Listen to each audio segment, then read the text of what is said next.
ang sentro ng mga napapanahong balitagam.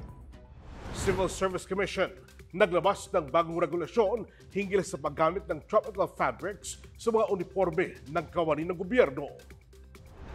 2 proyekto sa health research ibinida sa Eastern Visayas. Modernong abaka stripping machine ipinakilala sa Abaka Sector Forum. Bagong national scientist ng bansa ipinakilala ng palasyo. Iba't ibang news agencies kinilala sa ikalawang araw ng 2023 Regional Science, Technology and Innovation Week ng DOST-NCR. At international member laboratories ng One Love PH nadagdagan pa.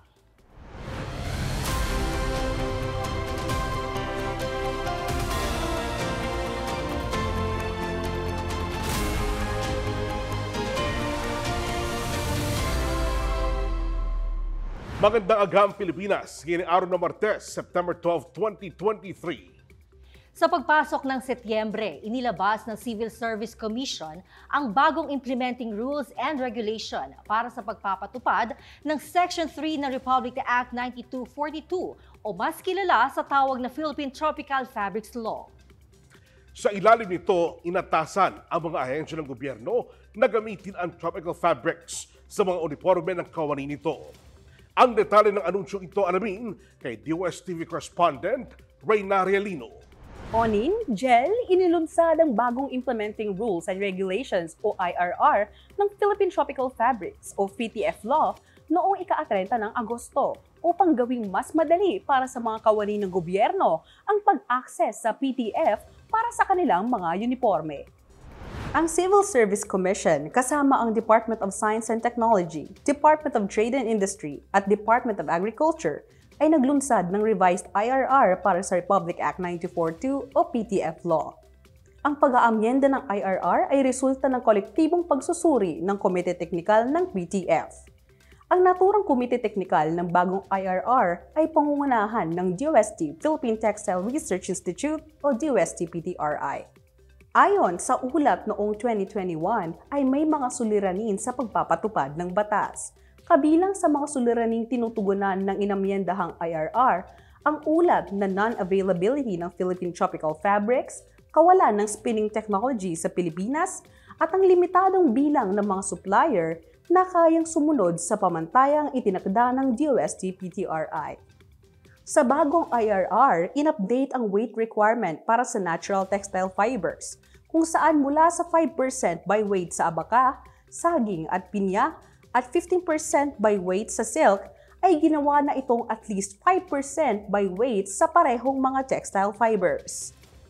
Itinatakda rin ng bagong IRR na dapat gawa mula sa accredited local sources o DTI Certified Direct Manufacturers ang mga PTF at mayroong permit to transport fibers mula sa Department of Agriculture. Dagdag pa rito, nagkaroon din ng probisyon hinggil sa planning, monitoring at evaluation ng implementasyon ng nasabing batas. Jel Onin, bagamat may pag-amyenda sa naunang regulasyon ng paggamit ng PTF sa mga opisina ng gobyerno, hindi anya magbabago ang layunin ng pamahalaan at yan ang suportahan at pagyamanin pa ang natural textiles na nagmumula sa Pilipinas. At yan ang aking balitagham sa araw na ito. Mula rito sa DOST-PTRI, ako si Reyna Rose Rialino, delivering science for the people. One DOST for you. Nagpakita ng dedikasyon sa kalusugan at pananaliksik ang Eastern Visayas para sa unang biomedical research at pagsusuri sa dengue health seeking behaviors. Para sa detalye, narito si Rino Kabungkal. Sa isinagawang talakayan, Heartbeat Press Conference na ginanap noong ika-9 ng Agosto 2023 sa Summit Hotel sa Tacloban City, ibinida ni Dr. Exoperia Sabalberino, Chair ng Eastern Visayas Health Research and Development Consortium or EVHRDC, ang dalawang health research projects sa rehiyon. Sa aktibidad, ipinasilip ang Project Buhat o Babies Under Heat Assisted Technology, Kangaroo Mother Assistive Device, na naglalayong suportahan ang implementasyon ng Kangaroo Mother Care o KMC sa mas maraming healthcare facilities sa Region 8. Sa ilalim ng proyektong ito, magde-develop ng Kangaroo Mother Care Assistive Device na maaaring mag-monitor ng temperatura at mababang timbang ng sanggol. Ang KMC Assistive Device ay sinasabing susuporta din hindi lang sa mga sanggol ngunit maging sa mga ina. Samantala, ibinahagi naman ni Dr. Sabalberino sa nasabing kaganapan ang proyektong Health Seeking Behavior of Dengue Patients and Carriers during the COVID-19 pandemic in Naval and Kawayan, Biliran na isinagawa ni Dr. Arlene Supremo ng Biliran Provincial State University o BPSU. Ipinakita ng pag-aaral na ito ang pagkakaiba ng seeking behavior ng pasyente at tagapag-alaga na isang representasyon ng low healthcare utilization at poor management sa mga sakit. Ang resulta mula sa pag-aaral na ito ay maaaring gamitin ng pamahalaan upang matugunan at makontrol ang dengue cases sa Pilipinas. Ang press conference na ito ay bahagi ng pagdiriwang ng Philippine National Health Research System Week ngayong taon, kung saan PNHRS ang epekto nito sa kalusugan at ang mga aktibidad sa pananaliksik ng Eastern Visayas Health Research and Development Consortium. At yan ang aking balitagham sa araw na ito mula rito sa City of Cebu. Ako si Rino Kabungkal, delivering Science for the People, 1 DOST for you. Mga abakaleros sa probinsya ng Catanduanes, makagagawa na ng excellent quality abaka fiber sa tulong ng abaka stripping machine. Sa pamamagitan ng nasabing makina, mabibilis din ang produksyon ng abaka fiber sa probinsya. Ang detalye ng balitagham, alamin kay DOSTV correspondent Shai Claver. Isang modernong abaca stripping machine na inaasahang makatutulong sa pag-produce ng maganda at dekalidad na uri ng abaca fiber ang ipinakilala ng DOST sa mga nagsipagdalo sa Abaca Sector Forum noong Agosto 25, 2023. Sa pangunguna ni DOST Catanduanes Provincial Director Marie Grace Molina, ipinakilala ang Korean Abaca stripping machine na imbensyon ng isang Katanduangon. Ang Korean ay isang portable abaca fiber stripping machine na di hamak na mas madaling gamitin kung ikukumpara sa konvensyonal o tradisyonal na ginagamit ng mga abacaleros sa bansa. Sa pamamagitan ng makinang ito, makakagawa na ng grade 1 fiber at grade S2 fiber ang mga abaca farmers. At sa pamamagitan nito, maaari na din gumawa ng pinong hibla na bagay sa paggawa ng abaca tela o abaca pinukpok. Kaya nila mag-produce ng mas pino, mas maputi na klase ng abaca fiber at yun talagang nasa standard na fiber size natin. Mas mataas po yung presyo at yun talaga yung hinahanap. According sa ating mga kaibigan from PhilFIDA, mas hinahanap ngayon sa market yung mas puti at mas pino dahil mas madami ang application nito sa ngayon. Sa tulong nito, inaasahan na mas dadami pa ang magiging parokyano ng mga abaca fibers at tataas ang kita ng mga abacaleros sa probinsya. Sa kasalukuyan ay nagbigay na ng sample kits sa munisipalidad ng San Miguel na siyang ginagamit na ngayon ng mga abacaleros sa Catanduanes. At inaasahan na makakapagpamahagi pa ng Korean stripping machine sa iba't ibang komunidad sa probinsya sa tulong ng mga lokal na pamahalaan at iba pang ahensya ng gobyerno. At yan ang aking balitagham sa araw na ito. Mula rito sa Luzon, ako si Shai Singa Claver, delivering science for the people. 1 DOST for you. Abangan, iba't ibang news agencies kinilala sa ikalawang araw ng 2023 Regional Science, Technology and Innovation Week ng DOST NCR. Antabayanan yan sa pagbabalik ng DOST Report. Nais mo bang mag-aral ng kursong related sa STEM, Posible yan sa DOST. Alamin ang iba't ibang scholarship programs na laan para sa mga incoming first year at third year college students. Meron ding mga programa ang DOST para sa master's at PhD students na nais mag-aral dito sa Pilipinas o abroad. Sagot ng DOST ang iyong tuition fee, monthly stipend at iba pang allowances. Para sa karagdagang impormasyon, bisitahin lang ang website ng DOST SEI. Apply na future DOST Scholar!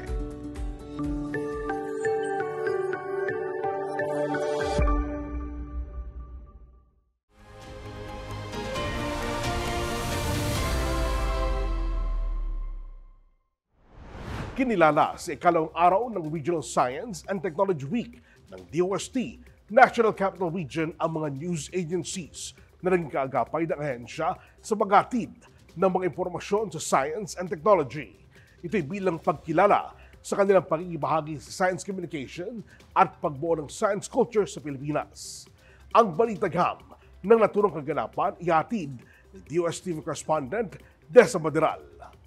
Magandang agham Pilipinas, sa ikalawang araw ng 2023 Regional Science, Technology and Innovation Week, pinarangalan ang iba't ibang news agencies na naging kaagapay ng DOST National Capital Region sa paghahatid ng mga impormasyong may kinalaman sa science and technology sa Kalakhang, Maynila. Kabilang sa mga kinilala at pinarangalan ang Radyo Agila ng Eagle Broadcasting Corporation, Radyo Pilipinas, People's Television Network, Rappler, National Press Club of the Philippines at Manila Bulletin.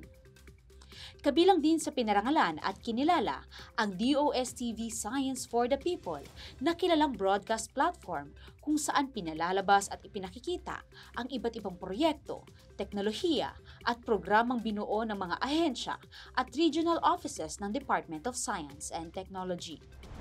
Maraming ginagawa na maganda ang DOST, no? Marami tayong knowledge outputs na magaganda, technology outputs na magaganda na makakatulong sa ating wealth creation, paggawa ng mga trabaho, pag-improve ng mga processes ng ating mga micro, small, and medium enterprises, as well as yung pagbigay ng solusyon sa iba-ibang suliranin o kaya iba-ibang challenges na hinaharap ng ating mga communities as well as ang ating mga local government units. And yung partnership with media ay isa lamang ito sa pamamaraan ng DOST to ipalaganap natin itong mga teknolohiya na to, itong mga kaalaman na to, itong mga programa at mga serbisyo na to ng DOST.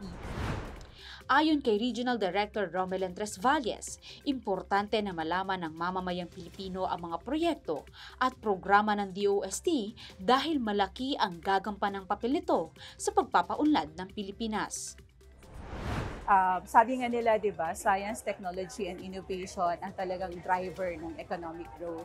Kaya we need to raise awareness sa science, simula pa lang ng elementary hanggang high school, encourage our partners, our students to go into STEM. And ang media, para natin i-lemonize, paano natin sila makakapagbigay ng yung mga kwento sa bawat likod ng teknolohiya, sa bawat likod ng isang successful na scientist, sila yung makakapagbigay ng magandang kwento para lalo nating ma-encourage yung ating mga kabataan to go into STEM courses, para lalo maintindihan ng ating mga community partners kung paano nakakatulong sa kanila yung teknolohiya doon sa pang-araw-araw nilang suliranin, and kung paano din natin ma-encourage yung mga kasamahan natin sa business sectors to adopt the technologies that are being produced by the DOST. Ang parangal na ito ay nagsisilbing pagkilala sa malaking kontribusyong ginagampanan ng mga news agencies sa paghahatid ng mga impormasyong makaagham at teknolohiya. At yan ang aking balitagham sa araw na ito. Ako po si Desa Maderal, delivering science for the people.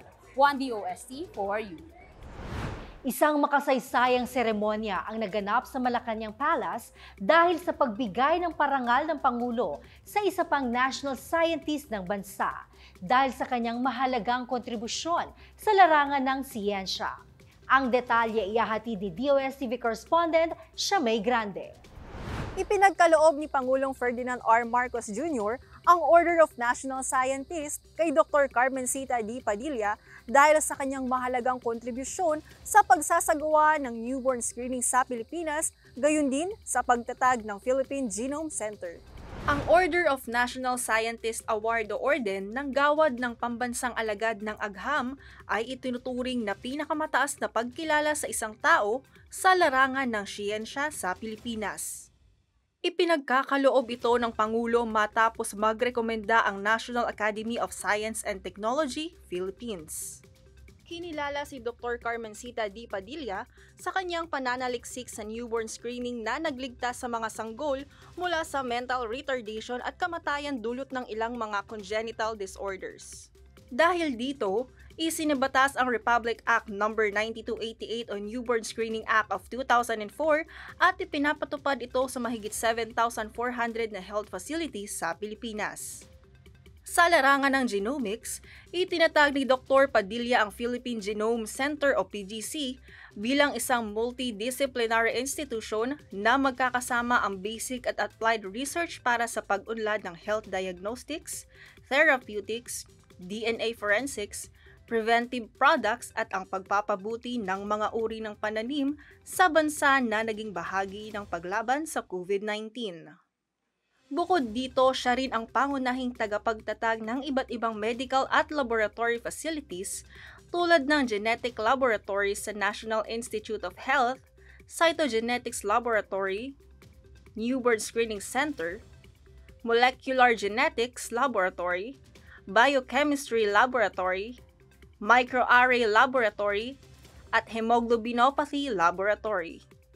Ipinagmamalaki rin ang kanyang mga kontribusyon sa Rare Disease Act of 2016.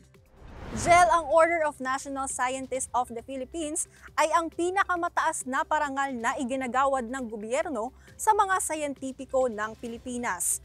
At si Dr. Padilla ang ika-43 national scientist ng Pilipinas mula nang buuin ang parangal na ito noong 1976. At yan ang aking balitagham sa araw na ito. Ako po si Shamay Grande, delivering science for the people. 1 DOST for you.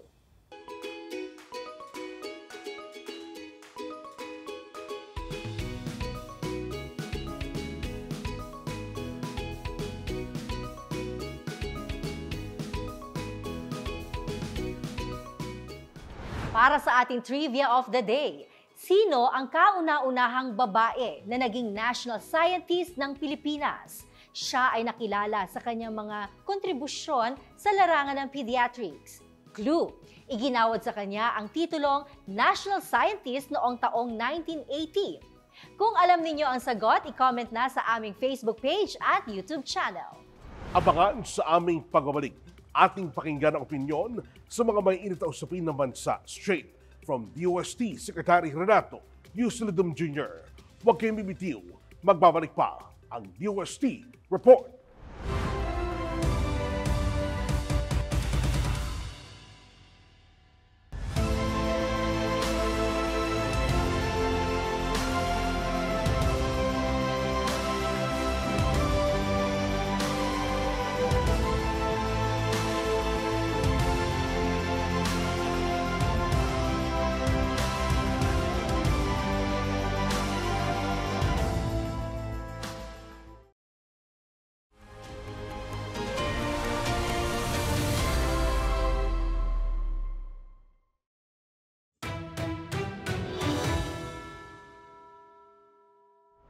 Maraming Pilipino na naman ang umaaray sa biglang pagtaas ng presyo ng bigas. Idagdag mo pa ang paglobo din sa presyo ng iba pang mga pangunahing bilihin tulad ng isda. Limitado lamang ang ani ng palay sa bansa dahil sa kaliwat-kanang pananalasa ng bagyo sa mga pananim. Kung kaya't napipilitan tayong mag-angkat ng mga bigas sa mga rice exporting countries tulad ng Vietnam. Dahil sa limitadong supply ng bigas sa mundo at biglang pagtaas ng presyo ng mga exporting countries, ayon sa Philippine Chamber of Agriculture and Food Incorporated, posible pang tumaas ang presyo nito sa mga susunod na buwan ng hanggang 4 na piso. Ang patuloy na pagtaas ng presyo ng mga bilihin, lalo na ng bigas, ay isa sa mga banta sa food security sa bansa. Bagamat ang pag-i-import ay bahagyang nakababawas sa kakulangan ng supply, meron pa tayong ibang pwedeng gawin upang matugunan ang ating pangangailangan sa bansa. Makabubuti na simulan nating linangin at pagbutihin ang pamamaraan natin ng pagtatanim at pangingisda. Maaari tayong gumamit ng iba't ibang teknolohiya upang higit na mapabuti ang rice farming sa Pilipinas. Nariyan ang paggamit ng Agrotis, isang robot tractor. Dahil ito ay gumagamit ng GPS antenna, compass sensors at navigation system, hindi na kinakailangan pa ng manual work ng magsasaka sa pagtatanim. Kailangan na lamang ito i-supervise at kontrolin. Sa pamamagitan nito, hindi lang mas bibilis ang pagsasaka, kundi mas magiging madali rin. Dahil hindi na labor-intensive at makabago ang paraan ng pagsasaka, makahihikayat pa tayo ng mga kabataan na pasukin ang propesyon ng pagtatanim. Sa kabilang banda, upang masolusyonan naman ang biglang pagtaas ng presyo ng mga isda, mairekomenda din namin ang paggamit ng aquaculture facilities. Dahil nasa controlled facilities o environment ang mga isda, maiiwasan ang pagkakaroon ng fish kill at maproprotektahan ito sa banta ng mga bagyo. Sa ganitong paraan, mapapanatili natin ang patuloy na produksyon ng mga isda at ilang yamang dagat na nais nating ilagay sa pasilidad. Ang kagandahan pa rito, maaari itong gawin kahit ng mga nakatira sa urban areas o syudad. Kung ang tradisyonal na proseso at mamamaraan ng pagsasaka at pangingisda ay lalahukan natin ng siyensya at teknolohiya, tiyak na masusolusyonan natin ang problema sa pagkain at makamit ang minimithing food security. Sa siyensya at teknolohiya, industriya ng pagsasaka ay aarangkada. Sa siyensya at teknolohiya, may pagkain sa bawat lamesa. Sa siyensya at teknolohiya, buhay mo ay gaganda. Yan lamang po at maraming salamat.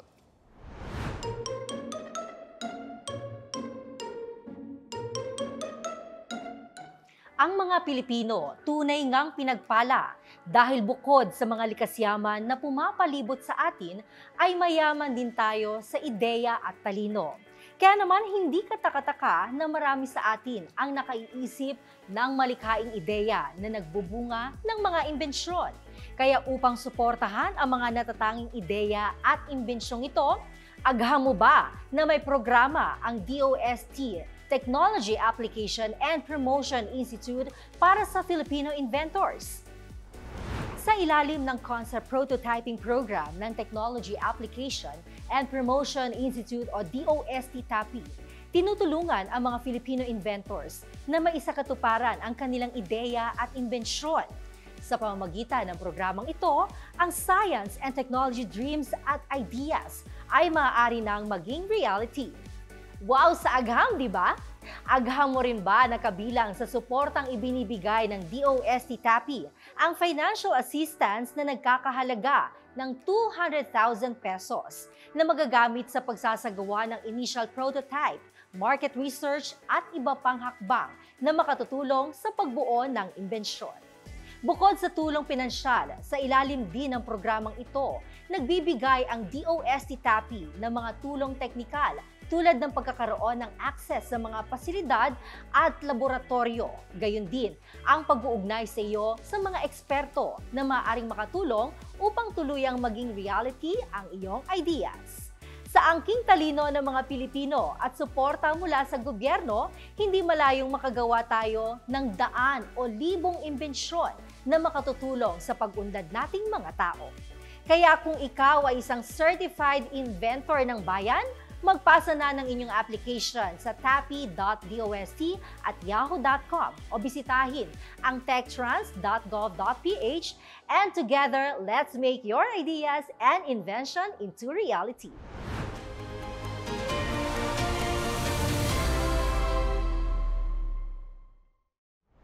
Mula sa ito ay naging umano na ang International Member Laboratories ng OneLab-PH sa bisa ng Memorandum of Understanding sa pagitan ng DOST ITDI at Eurofins Scientific SAC kay Haidang ng Vietnam. Maaari na makapagsuri ang mga micro, small, and medium enterprises sa laboratoryong ito upang mapagbuti ang kanilang produkto. Ang detalye ng balita agham tinutukan ni DOST TV correspondent Mega Tienza. Yes, Onin, patuloy na lumalawak pa ang network ng OneLab-PH. Ito'y matapos pirmahan ang Memorandum of Understanding sa pagitan ng DOST Industrial Technology Development Institute o DOST-ITDI at European Scientific ng bansang Vietnam. Ayon kay Admiral Ray W., Customer Relations Officer ng OneLab, makikinabang umano sa nasabing kasunduan ang mga malalaking kumpanya, gayon din ang mga kabilang sa micro, small and medium enterprises o MSMEs. Dahil sa pamamagitan nito, maaari nang makapagpasuri sa mga testing facilities at technologies na meron ng Eurofins na wala sa Pilipinas. Ang Eurofins Scientific ay kabilang sa mga laboratoryong accredited ng Vietnam's Laboratory Accreditation Scheme na may modern laboratory facility at qualified technical personnel na kayang magsagawa ng mga pagsusuri sa additives, allergens, amino acids, antibiotics o veterinary drugs, dioxins, fatty acid profile, GMO, heavy metals, mycotoxins, nutrition, pesticides, at vitamins. Samantala, ang One-Stop Laboratory Services for Global Competitiveness o DOST OneLab ay isang network ng mga testing at calibration laboratories na nagbibigay kakayahan sa publiko, lalo sa mga magnenegosyo na magkaroon ng access sa mga laboratoryong susuri at magpapabuti ng kanilang mga materyales at produkto. Onin, sa kasalukuyan, mayroon ng 8 international member laboratories mula sa mga bansang Thailand, Malaysia, Australia at United Arab Emirates ang DOST OneLab.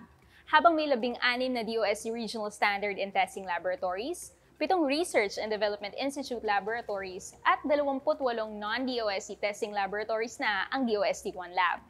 At yan ang aking balitag-ham sa araw na ito. Ako si Meg Atienza, delivering Science for the People, One DOST for you.